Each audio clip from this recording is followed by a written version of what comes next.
മിശിഹായിലേറെ സ്നേഹം നിറഞ്ഞവരെ, ദൈവസ്നേഹത്തിൻ്റെ ദൂതുമായി ശ്ലീഹാകാലത്തിലെ 6-ാം ഞായറാഴ്ചയിലേക്ക് നാം കടന്നിരിക്കുകയാണ്. ലോകരക്ഷനായ ക്രിസ്തുവിനെ മറ്റേറെയേക്കാൾ കൂടുതലായി അടുത്തറിഞ്ഞ സ്ലീഹന്മാരെ ഓർക്കുന്നൊരു കാലം. പന്തുകുസ്താനുഭവത്തിന് ശേഷം പരിശുദ്ധാത്മാവിനാൽ നിറഞ്ഞ് ക്രിസ്തുവിൻ്റെ സുവിശേഷം ലോകമെങ്ങും കൊണ്ടുപോയതിനെ നാം ഈ കാലത്തിൽ ഓർമ്മിക്കുകയാണ്.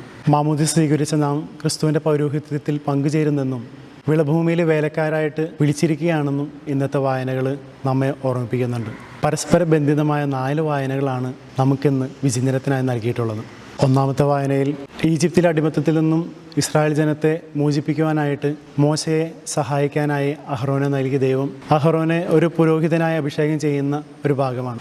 അഹ്റോനെ അണിയിക്കുന്ന പുരോഹിത വസ്ത്രങ്ങൾ പൗരോഹിത്യത്തിൻ്റെ മഹിമയെ സൂചിപ്പിക്കുന്നു. അഹ്റോനെ ജലം കൊണ്ട് കഴുകുന്നതും തൈലം കൊണ്ട് അഭിഷേകം ചെയ്യുന്നതുമെല്ലാം മാമോദീസായുടെയും സ്ഥൈര്യലേപനത്തിൻ്റെയും പ്രതീകങ്ങളാണ് എന്ന് ജെറുസലേമിലെ വിശുദ്ധരിൽ പറഞ്ഞു വയ്ക്കുന്നുണ്ട്. രണ്ടാമത്തെ വായനയിൽ ഏശയ്യാ പ്രവാചകൻ്റെ വിളിയും തെരഞ്ഞെടുപ്പുമാണ് നാം വായിക്കുക. ദൈവം ഏശയ്യാ പ്രവാചകനെ വിളിക്കുന്നതും വിശുദ്ധീകരിക്കുന്നതും തൻ്റെ ജനങ്ങളുടെ അടുത്തേക്ക് അയക്കുന്നതുമാണ് വചനഭാഗത്തിൽ നമ്മൾ കാണുക. ലേഖനഭാഗത്തിലേക്ക് കടന്നു വരുമ്പോൾ വിശുദ്ധ പൗലോസ് ശ്ലീഹ കൊറിന്തോസ്കാർക്ക് എഴുതിയ ലേഖനത്തിൽ ദൈവത്തിൻ്റെ തെരഞ്ഞെടുപ്പിനെ വളരെ മനോഹരമായി വർണ്ണിക്കുകയാണ്. ആരും അഹങ്കരിക്കാതിരിക്കാൻ അവൻ പോഷന്മാരെയും ബലഹീനരെയും നിസ്സാരരെയും തിരഞ്ഞെടുത്തു.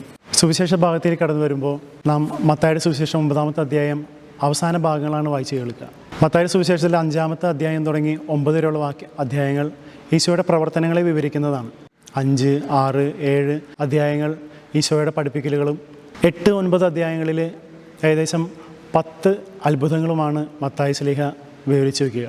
അതിൻ്റെ സംഗ്രഹം എന്നോണം 9-ാം അധ്യായം 35-ാം വാക്യത്തിൽ പറയുന്നുണ്ട്, യേശു അവരുടെ സിനഗോഗുകളിൽ പഠിപ്പിച്ചും രാജ്യത്തിൻ്റെ സുവിശേഷം പ്രസംഗിച്ചും രോഗങ്ങളും വ്യാധികളും സുഖപ്പെടുത്തിയും അവർ ഗ്രാമങ്ങളിൽ ചുറ്റി സഞ്ചരിച്ചു എന്ന്. ഇതിന് ശേഷം വരുന്ന അടുത്ത അധ്യായത്തിൽ ഈശോ ശിഷ്യന്മാരെ അയക്കുന്നതായിട്ടാണ് നമുക്ക് കാണുക.